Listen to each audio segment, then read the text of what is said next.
Nadie espera que el momento en que tu vida se derrumba llegue un martes por la noche, con la lluvia golpeando las ventanas y dos niños pequeños llorando tu nombre. Valentina Reyes no lo esperaba. Tenía 27 años, el cabello mojado pegado a las mejillas y un gemelo en cada brazo cuando Rodrigo Salcedo apareció en el umbral de la sala principal. No gritó, no necesitaba gritar. Rodrigo era el tipo de hombre que hacía más daño cuando bajaba la voz, y esa noche su voz era casi un susurro. Sostenía una tableta con la pantalla encendida. En ella, el registro de acceso al piso superior. El nombre de Valentina aparecía 3 veces esa tarde. «Robaste de mis hijos», dijo. No fue una pregunta. Valentina no respondió de inmediato. Respiró despacio, como alguien que ha aprendido a no ahogarse cuando el mundo empieza a llenarse de agua. Miró la tableta, miró a Rodrigo, y luego miró hacia abajo, hacia Mateo y Sofía, que se aferraban a sus piernas con las manos pequeñas y los ojos enormes, tratando de entender por qué el papá hablaba así, por qué Tina no decía nada, por qué el aire dentro de esa casa tan grande y tan cara de repente pesaba tanto. La pulsera había desaparecido, la pulsera de Camila, la esposa muerta, el amor enterrado que Rodrigo guardaba bajo 7 llaves en una caja fuerte del dormitorio principal, una pieza de oro con 3 diamantes pequeños que Camila usaba cada domingo. Valentina la había visto una sola vez, el día que Rodrigo se la mostró sin querer cuando buscaba un documento, y la había cerrado con cuidado sin decir una palabra, porque entendía que hay dolores que no se tocan. Ahora esa pulsera no estaba, y la caja fuerte había sido encontrada abierta, y la última persona registrada en ese piso era ella. La lógica de Rodrigo era, en su mente, perfecta. Lo que Rodrigo no vio, porque el dolor lo había vuelto ciego de cierta manera particular, era que Valentina no se defendió, no levantó la voz, no lloró, no enumeró sus 8 meses de entrega, las noches sin dormir, las pesadillas de los niños que ella calmaba sola mientras él trabajaba hasta las 3 de la mañana encerrado en su oficina. No dijo nada de todo eso, porque sus ojos estaban fijos en los gemelos. Mateo, 5 años, intentó hablar. Abrió la boca con esa urgencia torpe y valiente que tienen los niños cuando saben algo importante. Papá, Tina no. Rodrigo lo interrumpió sin mirarlo. Un gesto con la mano, suave, casi automático, el gesto de un hombre que está tan seguro de tener razón que ni siquiera considera que su propio hijo pudiera corregirlo. Mateo cerró la boca, y algo en sus ojos, algo brillante y urgente, se apagó despacio. Valentina lo vio, sintió ese apagón, como si fuera suyo. 2 hombres de seguridad aparecieron desde el pasillo. Rodrigo no los había llamado en ese momento, ya estaban avisados, lo que significaba que la decisión había sido tomada antes de que él bajara las escaleras, antes de esta conversación, antes de darle a ella siquiera la oportunidad de abrir la boca. El juicio había terminado antes de comenzar. Le dieron 5 minutos para recoger sus cosas, 5 minutos para 8 meses de vida. Cuando Valentina salió por la puerta principal con una bolsa de tela y una mochila pequeña, la lluvia seguía cayendo. El guardia cerró la puerta detrás de ella con un sonido seco, definitivo, como el punto final de una oración que nunca tuvo la oportunidad de completarse. Y entonces los escuchó, a través del vidrio, amortiguados pero inconfundibles, los gemelos. Lloraban su nombre. No lloraban como lloran los niños cuando quieren algo, lloraban como lloran cuando pierden algo. Valentina conocía la diferencia. Había pasado 8 meses aprendiendo cada matiz de ese llanto, cada textura de su miedo, cada forma particular en que Mateo y Sofía procesaban un mundo que los había lastimado demasiado pronto. Se quedó un momento en la acera, con la lluvia empapándole los hombros, mirando la puerta cerrada. No lloró, no entonces, solo miró hacia la ventana del segundo piso donde 2 siluetas pequeñas habían trepado al alféizar y presionaban las manos abiertas contra el vidrio frío. 2 pares de manos diminutas, 4 palmas planas contra el cristal, como si pudieran atravesarlo, como si el vidrio fuera lo único que quedaba entre ellos y algo que no tenían palabras para nombrar todavía, pero que sentían con toda la intensidad implacable de sus 5 años. Valentina levantó una mano despacio, un gesto pequeño, un hasta luego que en realidad significaba otra cosa, algo más largo y más doloroso y más parecido al perdón que al adiós. Luego se dio la vuelta y caminó bajo la lluvia, y la casa de Rodrigo Salcedo, con sus mármoles, y sus techos altos y su silencio caro, quedó detrás de ella brillando como algo que alguna vez estuvo vivo. Lo que nadie sabía esa noche, ni Rodrigo con su certeza de hierro, ni los gemelos con su pena sin nombre, ni siquiera Valentina que caminaba sola en la oscuridad, era que la verdad no había desaparecido,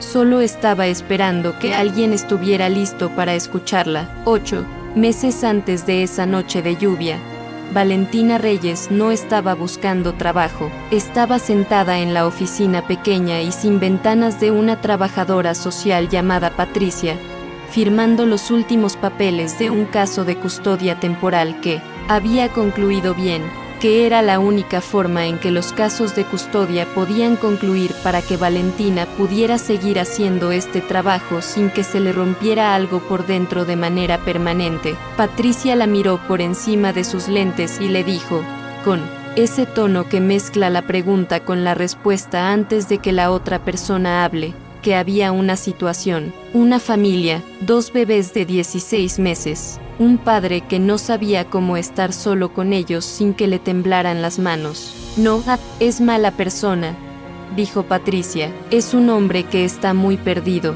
Valentina llegó a la casa de Rodrigo Salcedo un miércoles por la mañana con una maleta mediana y la costumbre antigua de no esperar demasiado de los primeros días. La casa era enorme de una manera que no resultaba acogedora sino más bien silenciosa, como esos museos que cierran tarde y donde los pasos resuenan más de lo normal. Mármol blanco, techos altos, flores frescas en un jarrón que nadie había pedido pero que alguien seguía poniendo ahí cada semana por inercia o por costumbre o por no saber cómo parar. Rodrigo la recibió de pie en el centro de la sala, con traje aunque era miércoles, y aunque estaba en su propia casa, y le explicó en 3 minutos exactos cuáles eran sus responsabilidades, sus horarios, sus límites. Habló como se habla en una junta de negocios, sin mirarla directamente a los ojos por más de 2 segundos seguidos. Luego señaló el pasillo que llevaba a los cuartos de los gemelos y dijo que los niños estaban con la nana anterior, que se iba ese mismo día, y que esperaba que la transición fuera ordenada. Valentina asintió y no dijo nada sobre el jarrón de flores, ni sobre el traje de miércoles, ni sobre la forma en que Rodrigo apretaba la mandíbula cada vez que mencionaba a los niños en lugar de decir sus nombres. Los nombres los aprendió sola, esa tarde, cuando los gemelos la miraron desde su corralito con esa mezcla de desconfianza y curiosidad que tienen los niños pequeños que ya han visto demasiadas caras nuevas. Mateo era el que fruncía el ceño primero y sonreía después. Sofía era la que sonreía primero y lloraba después. Valentina lo entendió en las primeras 2 horas y construyó todo lo demás sobre esa base. Las primeras semanas fueron difíciles de una manera silenciosa. Rodrigo llegaba tarde y se iba temprano. Dejaba sobres con dinero en efectivo sobre la isla de la cocina. Siempre el monto exacto, siempre sin nota. Nunca preguntaba cómo había estado el día. A veces se detenía en el umbral del cuarto de los gemelos antes de que durmieran. Solo un momento, solo lo suficiente para confirmar que respiraban, y luego desaparecía por el pasillo hacia su oficina con la puerta cerrada. Una noche, pasada la medianoche, Valentina bajó a buscar agua y escuchó algo que no esperaba escuchar. En esa casa tan controlada y tan quieta, un sonido contenido, casi inaudible, que venía de debajo de la puerta de la oficina, el tipo de sonido que hace una persona cuando lleva mucho tiempo aprendiendo a llorar sin que nadie lo sepa. Valentina llenó su vaso de agua, apagó la luz de la cocina y volvió a su cuarto. No dijo nada al día siguiente, ni al otro, ni nunca, porque había cosas que un hombre como Rodrigo necesitaba que no fueran vistas para poder seguir de pie, y Valentina lo entendía con una claridad que venía de su propia historia, de su propia madre, de todo lo que había aprendido sobre la dignidad frágil de las personas que cargan demasiado. Su madre se llamaba Rosa, había trabajado limpiando casas en un barrio del norte de la ciudad durante 16 años sin faltar un solo día. Era el tipo de mujer que doblaba las esquinas de las sábanas con una precisión que parecía afecto, que aprendía los nombres de los hijos de sus empleadores y preguntaba por ellos cada semana. Una mujer construida enteramente de confianza y de trabajo y de esa forma particular de orgullo que no necesita ser nombrada para existir. Cuando Rosa fue acusada de robar dinero de la casa donde trabajaba, tenía 41 años y Valentina tenía 9. No hubo pruebas suficientes para una condena larga, pero sí las suficientes para destruir todo: el trabajo, la reputación, la versión de sí misma que Rosa había tardado 4 décadas en construir. El proceso legal se arrastró por años, la absolución llegó tarde y en letra pequeña, y para cuando el mundo oficial dijo que Rosa era inocente, el daño real ya era permanente. No era el tipo de daño que se ve, era el tipo que se instala en los huesos y cambia la forma en que una persona ocupa el espacio. Valentina creció dentro de esa historia, la conocía desde adentro, como se conocen las cosas que no se eligen sino, que simplemente son parte de lo que uno es. Había decidido, con la claridad silenciosa de alguien que ha tenido mucho tiempo para pensar,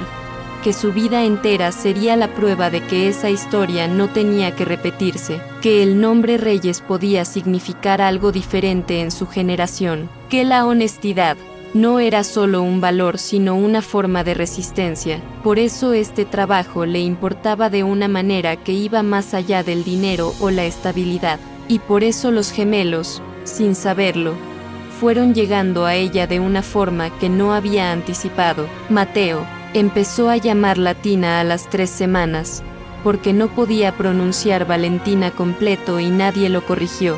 Sofía tardó un poco más, pero una mañana de domingo estiró los brazos hacia ella desde la cama con esa urgencia absoluta y sin reservas que tienen los niños cuando deciden confiar en alguien, y Valentina la cargó y sintió algo acomodarse en su pecho como una pieza que llevaba tiempo en el lugar equivocado. Inventó rituales pequeños porque los rituales les daban a los niños la sensación de que el mundo tenía una forma predecible. Antes de dormir, 3 canciones.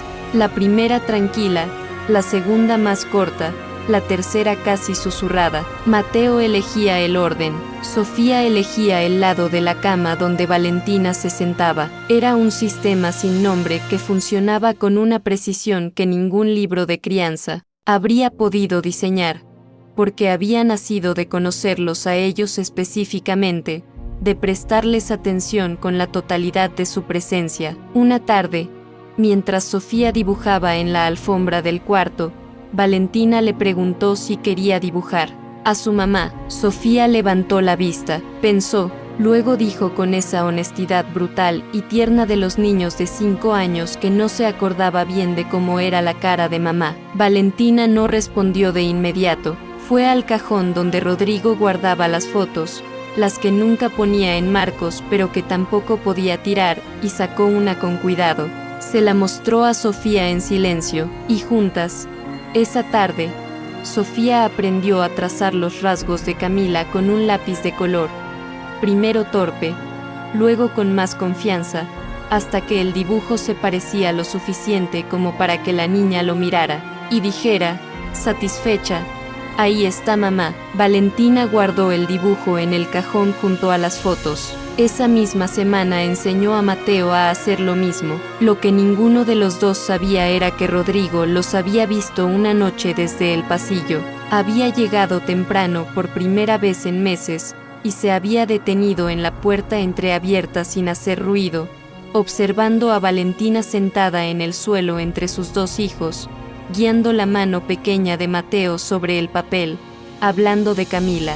con la misma naturalidad con que se habla del sol o del viento, como algo que existió completamente y que seguía existiendo de otra forma. Rodrigo se quedó ahí más tiempo del que habría admitido, y cuando se fue, caminó despacio por el pasillo, oscuro con algo diferente en el pecho. No era felicidad exactamente, era más parecido a una grieta en algo que había estado completamente cerrado, y a través de esa grieta entraba un poco de aire. Esa noche no hubo sonido bajo la puerta de su oficina. Por primera vez en mucho tiempo, Rodrigo Salcedo se durmió, antes de la medianoche, y en el cuarto al final del pasillo, los gemelos dormían con los dibujos de su madre doblados bajo las almohadas, en un gesto que nadie les había enseñado pero que habían inventado solos, como hacen los niños cuando encuentran su propia manera de mantener cerca lo que aman. La casa seguía siendo grande y silenciosa,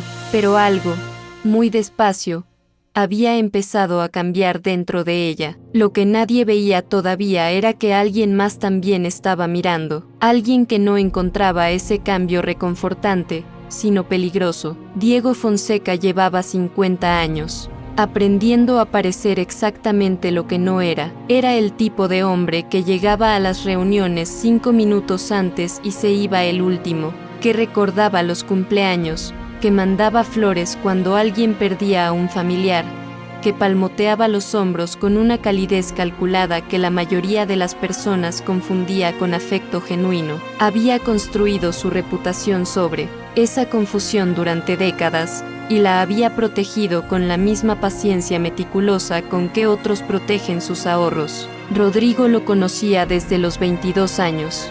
Habían construido juntos su primer proyecto inmobiliario en un edificio de 4 pisos que ninguno de los dos podía costear realmente, financiado con deuda y con la clase de optimismo que solo es posible cuando uno todavía no sabe exactamente cuánto puede perder. Habían sobrevivido 3 crisis económicas, 2 socios que los traicionaron y una demanda que duró 4 años. Diego había estado en el hospital el día que nacieron los gemelos. Había cargado a Mateo antes que Rodrigo, porque Rodrigo tenía las manos tan temblorosas que la enfermera le sugirió sentarse primero. Eso era lo que hacía todo más complicado.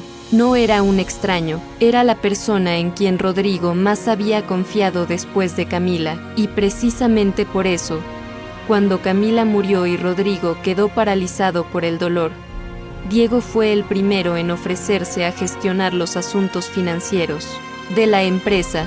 Fue generoso con su tiempo, fue paciente con el desorden que deja el duelo en los números y en las decisiones.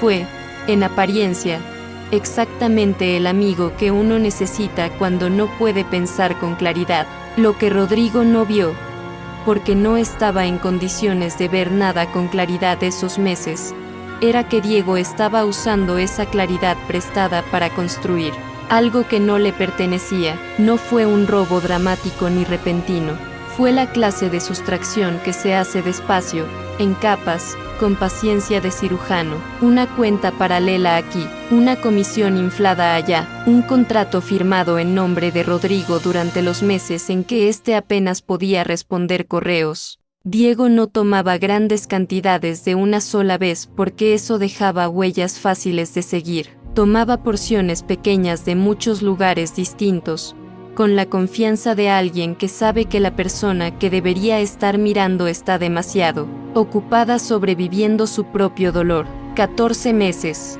Eso llevaba el esquema funcionando cuando Valentina llegó a la casa. Al principio, Diego no le prestó mayor atención. Una niñera era una niñera, venían y se iban. Rodrigo necesitaba ayuda con los niños y eso era todo. Pero los meses pasaron, y algo empezó a cambiar en Rodrigo que Diego no había calculado. Empezó a notarlo en las reuniones.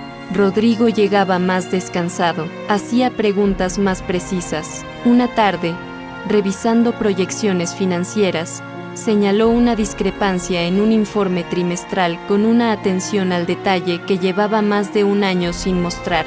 Diego respondió, con calma, con la explicación preparada que siempre tenía lista, y Rodrigo asintió y pasó al siguiente punto. Pero Diego lo vio. vio que los ojos de Rodrigo no se movieron de inmediato al siguiente renglón, sino que se quedaron un segundo más sobre el número cuestionado. Un segundo, nada más, pero Diego llevaba 50 años leyendo las pausas de las personas, y ese segundo le dijo todo lo que necesitaba saber. Rodrigo estaba volviendo, no de manera dramática ni completa, porque el duelo no funciona así, pero estaba volviendo a ser el hombre que revisaba sus propios números, que confiaba en su propio criterio, que no necesitaba delegar su juicio en nadie. Y ese hombre, si encontraba el hilo correcto y tiraba de él con suficiente paciencia, iba a llegar eventualmente a un lugar donde Diego no podría seguir explicando lo inexplicable. Diego necesitaba tiempo, y para ganar tiempo, necesitaba que Rodrigo estuviera mirando hacia otro lado.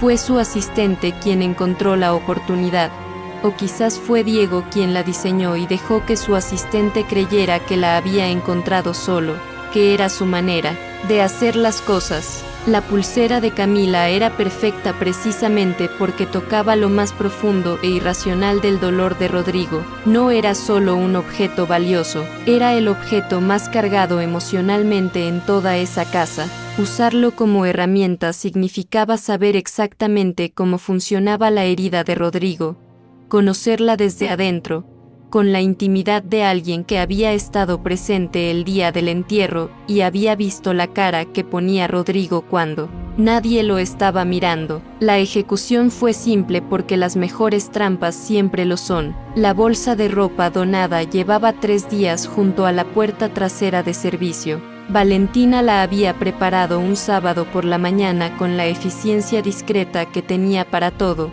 doblando ropa que los gemelos ya no usaban, agregando algunas cosas propias que ya no necesitaba. Era la clase de gesto pequeño y cotidiano, que nadie nota precisamente porque es completamente ordinario. El asistente de Diego entró a la casa un martes por la tarde con el pretexto de dejar documentos firmados para Rodrigo, que no estaba. Subió al segundo piso. Tardó menos de 4 minutos. La caja fuerte tenía una combinación que Diego conocía porque Rodrigo se la había dado durante los meses del duelo, cuando le había pedido que gestionara también algunos asuntos personales. La dejó abierta, puso la pulsera en el bolsillo exterior de la bolsa de donaciones. Bajó, saludó a la cocinera al salir. Esa misma tarde, discretamente, le mencionó a la empleada doméstica que había notado la caja fuerte abierta al pasar por el pasillo. El resto lo hizo la mecánica natural de una casa donde el dolor había convertido la desconfianza en un reflejo, lo que Diego no calculó, porque hay cosas que los adultos no calculan cuando subestiman a los niños.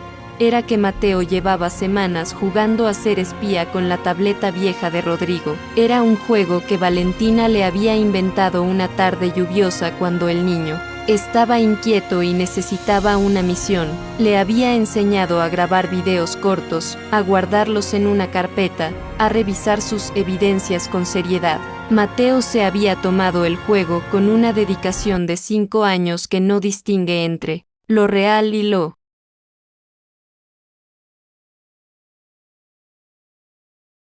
imaginario, porque para él todo era igualmente real e igualmente importante. El martes que el asistente de Diego visitó la casa, Mateo estaba en el pasillo del segundo piso con su tableta, filmando el techo porque había decidido que el techo era sospechoso ese día. Filmó el techo, filmó sus propios pies, filmó la puerta del cuarto de su papá, y filmó, sin entender completamente lo que veía, a un hombre que no era de la familia saliendo del dormitorio principal con pasos rápidos y la mano derecha dentro del saco. Mateo guardó el video en su carpeta de evidencias con el título que le ponía a todos sus videos, caso importante. Esa noche, cuando Rodrigo llegó y encontró la caja fuerte abierta y la pulsera desaparecida y la lógica fría de los registros de acceso señalando a Valentina, Mateo bajó las escaleras con la tableta en la mano.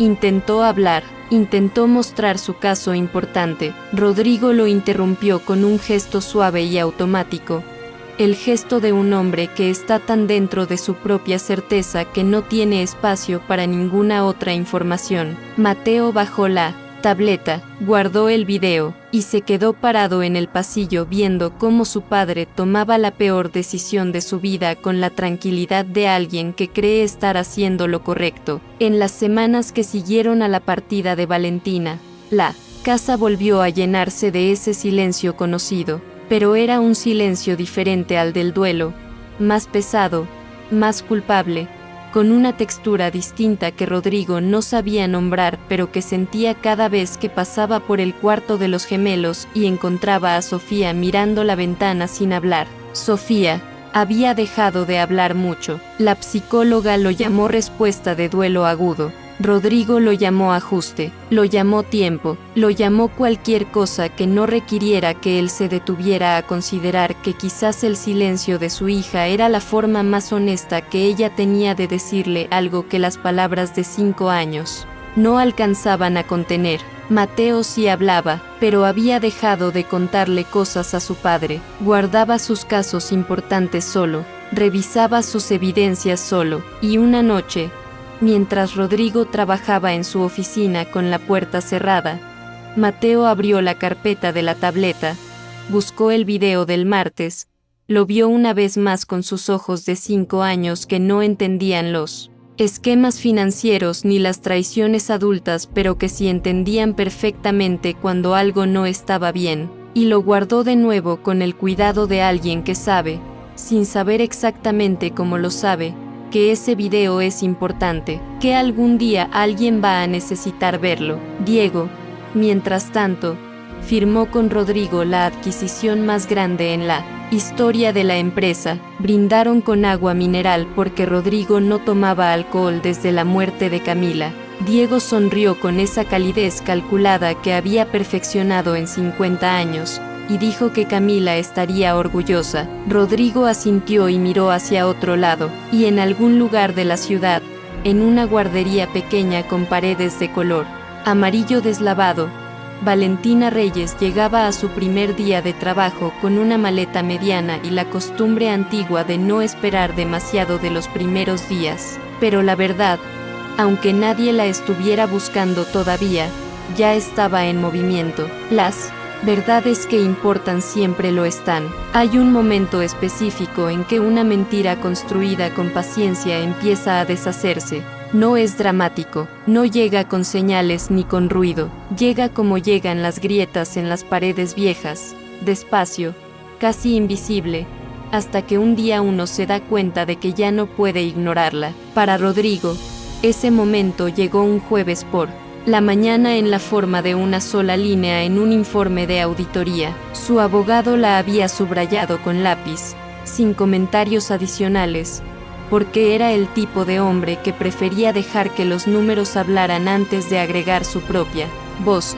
La línea señalaba una cuenta de tránsito vinculada a la empresa que había procesado transferencias durante 14 meses hacia una sociedad anónima registrada en un país que Rodrigo no recordaba haber autorizado. El monto total no era suficiente para hundir la empresa, pero era suficiente para cambiar la forma en que Rodrigo veía los últimos 14 meses de su vida. Se quedó mirando esa línea durante varios minutos sin moverse. Luego llamó a su abogado y le pidió que siguiera tirando del hilo. Lo que empezó a aparecer en los días siguientes fue como levantar una alfombra que lleva mucho tiempo sin moverse. La sociedad anónima tenía un beneficiario real. El beneficiario tenía un asistente. El asistente tenía un historial de accesos a la empresa que incluía visitas no registradas en la agenda oficial, y una de esas visitas, revisada con atención, coincidía exactamente con el martes en que la pulsera de Camila había desaparecido.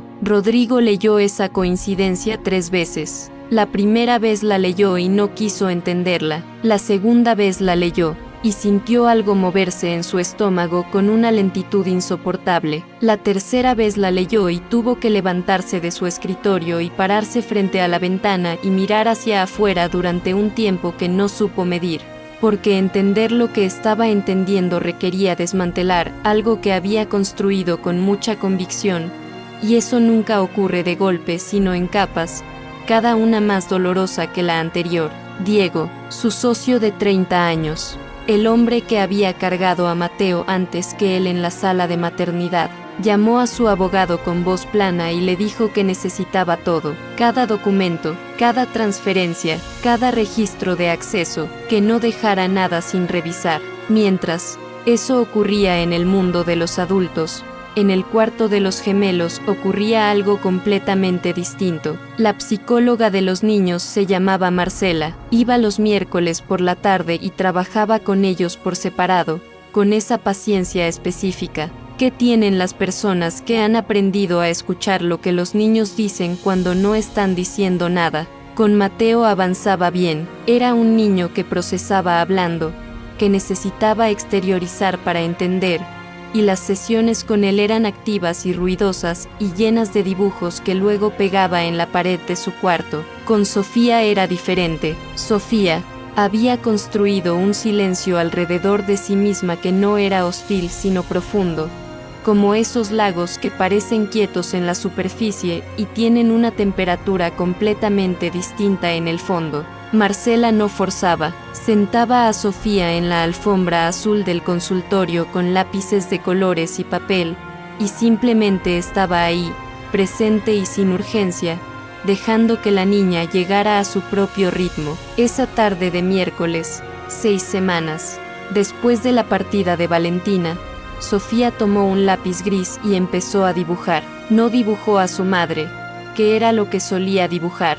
No dibujó a los gemelos ni a la casa ni a ninguna de las imágenes seguras que había estado usando esas semanas para mantenerse en territorio conocido. Dibujó una habitación, dibujó una caja con líneas a los costados que Marcela reconoció, como una representación de la caja fuerte que había en el dormitorio del padre. Dibujó una figura pequeña dentro de la habitación, y dibujó a otra figura, más grande, con traje, que sostenía algo brillante. Marcela observó el dibujo sin hablar durante un momento. Luego preguntó, con el tono más neutro que pudo encontrar, ¿quién era la figura grande? Sofía no respondió verbalmente. Tomó un lápiz negro y escribió debajo de la figura, con esa caligrafía de 5 años que mezcla mayúsculas y minúsculas sin distinción, un nombre que no era el de Valentina. Marcela miró el nombre escrito en el papel, respiró despacio y con mucho cuidado, con la conciencia de que lo que ocurría en ese cuarto en ese momento era frágil y preciso como el vidrio. Le preguntó a Sofía si había visto eso con sus propios ojos. Sofía asintió una sola vez. Luego volvió a tomar sus lápices y dibujó 2 figuras pequeñas mirando desde una puerta entreabierta. 2 niños, ella y su hermano, habían estado ahí, los 2. Marcela terminó la sesión con calma, como siempre. Acompañó a Sofía de vuelta con la niñera temporal que la esperaba en la sala. Volvió a su consultorio, cerró la puerta y se quedó mirando el dibujo sobre su escritorio con esa sensación específica que tienen las personas cuando sostienen algo que es mucho más grande de lo que esperaban encontrar. Esa misma tarde, llamó a Rodrigo. No le dijo todo por teléfono, porque no era el lugar ni la forma. Le dijo que necesitaba verlo pronto, que había algo en la sesión de Sofía que él tenía que conocer, que era importante. Rodrigo llegó al consultorio de Marcela al día siguiente por la mañana con el mismo traje de siempre y esa expresión cerrada que usaba cuando no sabía qué esperar pero se preparaba para lo peor de manera automática. Marcela le mostró el dibujo, le explicó el proceso, lo que Sofía había dibujado, lo que había escrito, lo que había confirmado con su silencio particular. Rodrigo miró el nombre escrito en el papel. Era el nombre del asistente de Diego. Algo en su cara se movió de una manera que Marcela no supo clasificar del todo porque era demasiado complejo para una sola palabra. No era sorpresa, porque en algún lugar que todavía no había querido habitar del todo ya lo estaba intuyendo. No, era solo culpa, aunque había culpa, una cantidad de culpa que empezaba a sentirse como algo físico. Era más parecido al momento en que uno entiende que ha cometido un error tan profundo que no puede ser simplemente corregido, sino que tiene que ser cargado, de alguna forma, por el resto del tiempo. Marcela le dijo con cuidado que Sofía también había señalado que Mateo estaba con ella cuando vieron lo que vieron. Rodrigo cerró los ojos un momento. Esa tarde llegó a casa antes de las 5, que era algo que no había hecho en meses. Buscó a Mateo en su cuarto y lo encontró sentado en el suelo con la tableta, revisando su carpeta de casos importantes con la concentración total que solo tienen los niños cuando están haciendo algo que consideran verdaderamente serio. Rodrigo se sentó en el suelo junto a él. No dijo nada de inmediato, solo se sentó, en el suelo, en el cuarto de su hijo, en una posición que no era la de un hombre de negocios ni la de un padre que tiene el control de la situación, sino simplemente la de una persona que necesita estar cerca de alguien. Mateo lo miró, evaluó la situación con sus ojos de 5 años, y sin decir nada tomó la tableta y buscó el video que llevaba semanas guardando en su carpeta con el nombre de caso importante. Se lo pasó a su padre. Rodrigo lo vio una vez en silencio, luego lo vio de nuevo. En la pantalla pequeña, la imagen no era perfecta porque Mateo la había grabado desde la altura de sus rodillas, y el encuadre era irregular e incluía varios segundos de techo innecesario, pero era suficientemente clara. El pasillo, la puerta, la figura del asistente saliendo del dormitorio con pasos rápidos y la mano derecha dentro del saco. Era suficiente. Rodrigo bajó la tableta despacio, miró a Mateo, que lo estaba mirando a él con una atención que no era acusatoria sino simplemente honesta, la atención de alguien que lleva mucho tiempo esperando que el adulto correcto mire en la dirección correcta. «Intentaste decirme», dijo Rodrigo, no como pregunta. Mateo asintió, una sola vez, sin dramatismo, con la sencillez absoluta de alguien que ya no necesita que le crean porque la situación ya habló por sí sola. Rodrigo no respondió de inmediato. Puso la tableta en el suelo entre los dos con cuidado, como si fuera algo que podría romperse, aunque ya era demasiado tarde para proteger las cosas rompibles en esa historia. Miró las manos de su hijo, esas manos pequeñas que había filmado sin saber exactamente lo que filmaba, que habían guardado la verdad en una carpeta con nombre de juego porque a los 5 años no hay una carpeta diferente para las cosas que no son juego. El esquema de Diego fue expuesto completamente en los días siguientes. El abogado reunió suficientes documentos. El asistente, confrontado con la evidencia, habló. La pulsera fue localizada en la bolsa de donaciones en el depósito de la institución, sin abrir, exactamente donde había sido colocada, esperando como esperan las verdades que nadie ha reclamado todavía. Diego no discutió cuando fue confrontado, no intentó la explicación elaborada que Rodrigo había esperado, quizás porque a los 50 años de construir mentiras se vuelve difícil seguir creyendo que van a sostenerse. Solo miró a Rodrigo con esa calma que tienen las personas cuando han sido atrapadas haciendo exactamente lo que hicieron, y dijo que lo sentía. Rodrigo no respondió, no porque no tuviera que decir, sino porque en ese momento se dio cuenta de que Diego no era realmente el centro de lo que sentía.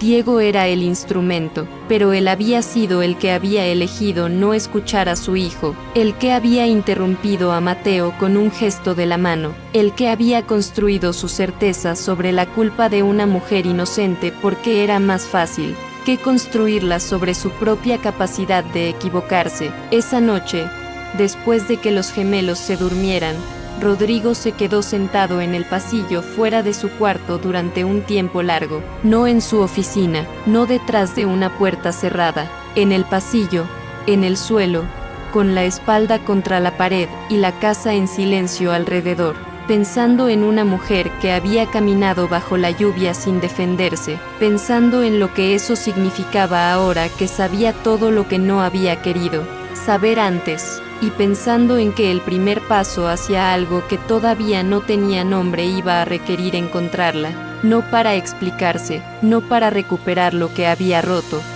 porque había cosas que simplemente no se recuperan sino que se aprende a cargar de otra manera, sino para decirle la verdad con la misma claridad con que ella siempre se la había merecido. Rodrigo Salcedo había pronunciado discursos frente a salas llenas de inversionistas sin que le temblara la voz. Había negociado contratos en 3 idiomas bajo presión. Había enterrado a su esposa y había vuelto a la oficina al día siguiente porque no sabía hacer otra cosa con el dolor que convertirlo en movimiento. Pero mientras manejaba hacia la guardería esa mañana de octubre, tuvo que detenerse 2 veces en el camino, no porque el tráfico lo obligara, sino porque no encontraba las palabras. Y Rodrigo era un hombre que siempre había tenido palabras para todo, que había construido su vida entera sobre la precisión del lenguaje, sobre la capacidad de nombrar lo que quería y conseguirlo. Ahora llevaba 3 días ensayando una disculpa,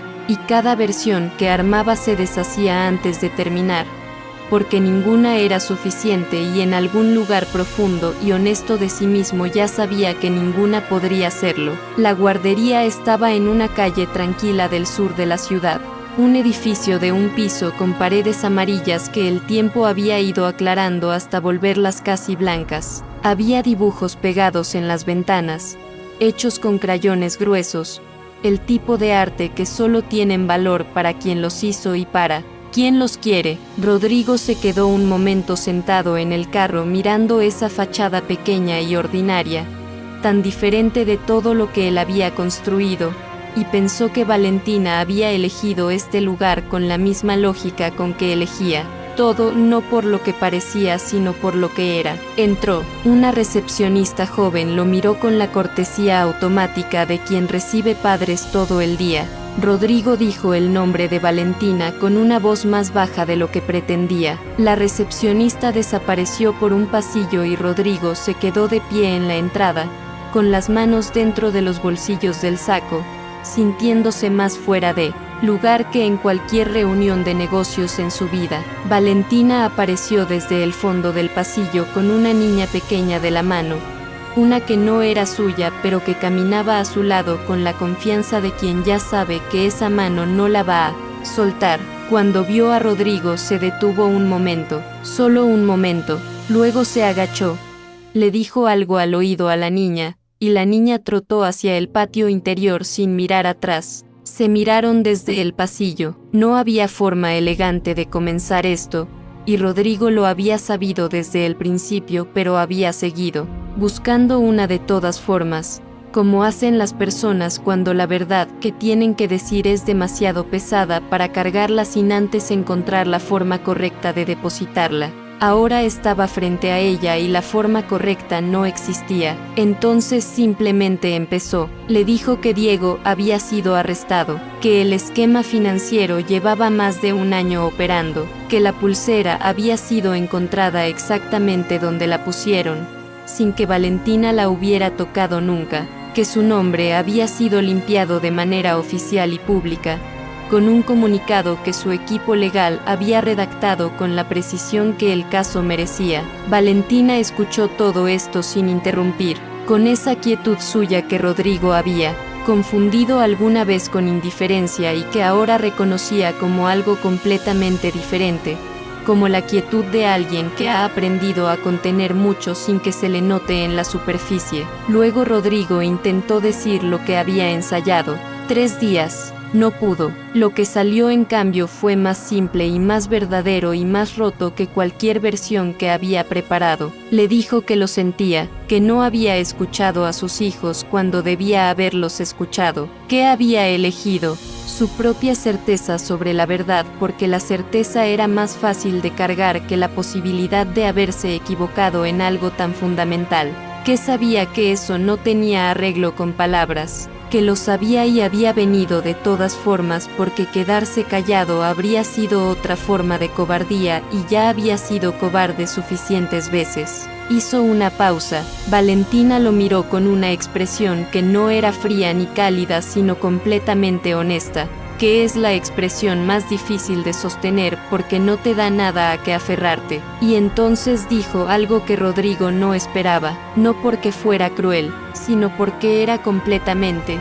exactamente, la verdad. Le dijo que ella no había guardado silencio esa noche para protegerlo a él. Le dijo que en los días anteriores a la acusación había notado cosas, detalles pequeños, la presencia del asistente de Diego en la casa, una tensión que no encajaba, algo que no estaba bien pero que ella no podía nombrar todavía con precisión. Le dijo que cuando Rodrigo la confrontó esa noche, su primer pensamiento no había sido defenderse, su primer pensamiento había sido Mateo y Sofía parados detrás de sus piernas, mirando a su padre con los ojos abiertos, aprendiendo en tiempo real qué forma tiene el mundo cuando los adultos pierden el control, y había decidido, en ese segundo, que lo que esos niños necesitaban no era ver una pelea, no era escuchar a dos adultos destrozarse en el vestíbulo de su propia casa. Lo que necesitaban era que al menos una persona en esa habitación eligiera absorber el daño en lugar de distribuirlo. Rodrigo la escuchó sin moverse. Luego Valentina dijo algo más, en voz más baja, casi para sí misma. Le dijo que su madre había hecho algo parecido una vez, que había guardado silencio para proteger a alguien que no lo merecía, y que ese silencio le había costado todo, que ella había pasado su vida entera diciendo que nunca iba a repetir esa historia, y que sin embargo ahí estaba, habiendo hecho exactamente lo mismo, y que la única diferencia era que ella lo había elegido con los ojos abiertos, sabiendo el costo, por dos personas que sí lo valían. El pasillo de la guardería estaba en silencio. Afuera, desde el patio, llegaba el sonido de niños jugando, ese sonido particular e irreemplazable que tienen los niños cuando están seguros,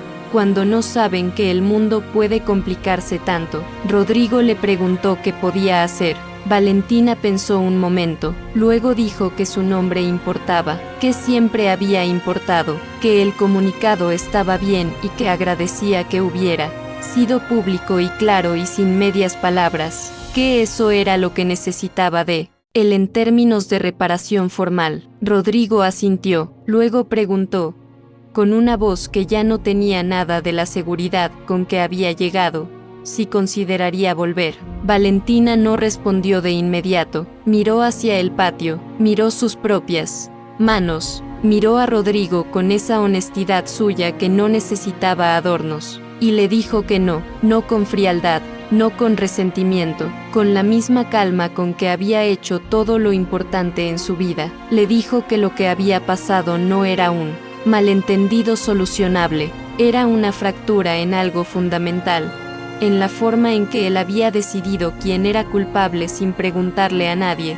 sin escuchar a sus propios hijos, sin considerar que el dolor propio no da derecho a destruir a otras personas, que ella no guardaba rencor, que de verdad no lo guardaba, pero que volver sería pretender que una disculpa, por sincera que fuera, podía borrar lo que esa noche le había costado, lo que le había costado a su madre en otra vida, lo que le había costado a su propio nombre. Rodrigo no discutió, era la primera vez en mucho tiempo que no tenía ningún argumento que oponer, y en lugar de sentir eso como una derrota lo sintió como algo más parecido a la verdad, que es incómoda y necesaria y a veces llega demasiado tarde, pero llega de todas formas. Le preguntó si podía traer a los gemelos a verla. Valentina dijo que sí. Vinieron un sábado por la mañana.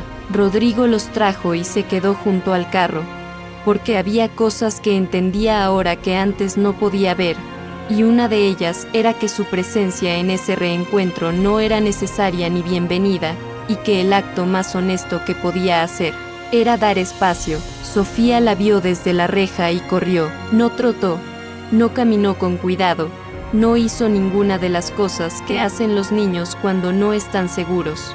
Corrió con esa entrega total que tienen los niños de 5 años cuando el cuerpo se adelanta al pensamiento porque el cuerpo recuerda lo que la cabeza todavía está procesando. Valentina se agachó a tiempo y la recibió con los brazos abiertos, y se quedaron así, las dos, en silencio, en el umbral de esa guardería de paredes amarillas. Mateo llegó más despacio, Se paró frente a Valentina con una seriedad que era completamente suya, esa seriedad particular de un niño que ha estado pensando en algo durante mucho tiempo y finalmente tiene la oportunidad de decirlo. Sacó un papel doblado del bolsillo de su chamarra, lo había doblado con cuidado, con más cuidado del que normalmente ponía en las cosas, lo que significaba que había estado pensando en este momento y había querido que saliera bien. Valentina lo tomó, lo abrió despacio. Era un dibujo, la cara de una mujer con cabello oscuro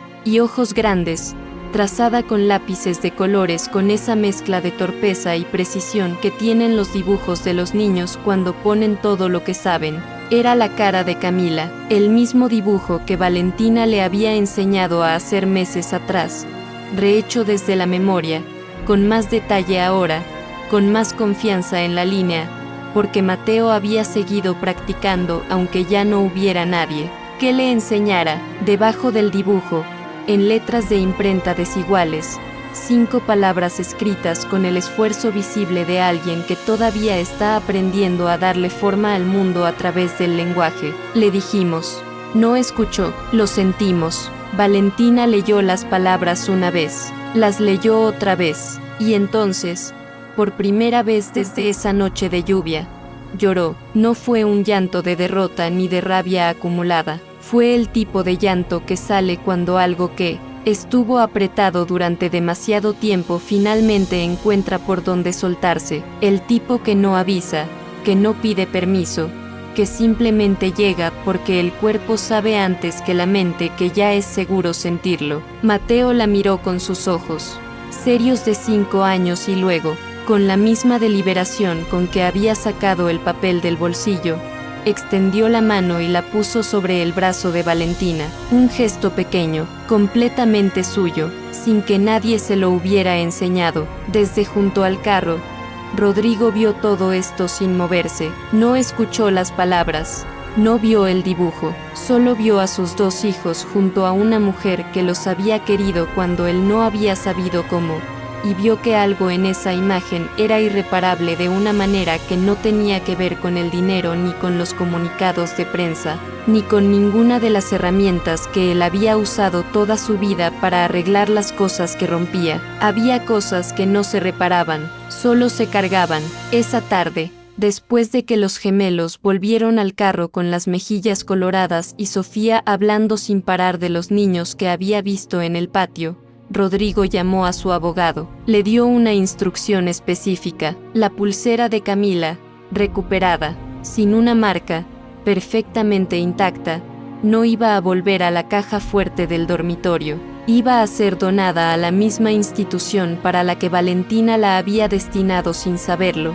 La noche en que preparó esa bolsa de ropa con la eficiencia discreta que tenía para todo, sin nombre, sin comunicado, sin historia adjunta, solo la pulsera, llegando a donde siempre debió haber ido, por el camino más largo y más doloroso posible. Las únicas personas que lo sabían eran un hombre que había necesitado hacer algo correcto, y 2 niños que nunca habían dejado de creer en alguien que su padre había estado a punto de borrar. Valentina nunca supo lo de la pulsera, pero siguió enseñando a sus niños de la guardería a dibujar las caras de las personas que amaban, porque había aprendido, de la manera más difícil y más verdadera, que recordar a las personas que importan es un acto de resistencia, que los nombres importan, que el silencio a veces protege, y que la verdad, aunque llegue tarde, aunque llegue rota, aunque llegue en el puño cerrado de un niño de 5 años que aprendió a guardar evidencias porque una mujer le inventó un juego una tarde de lluvia,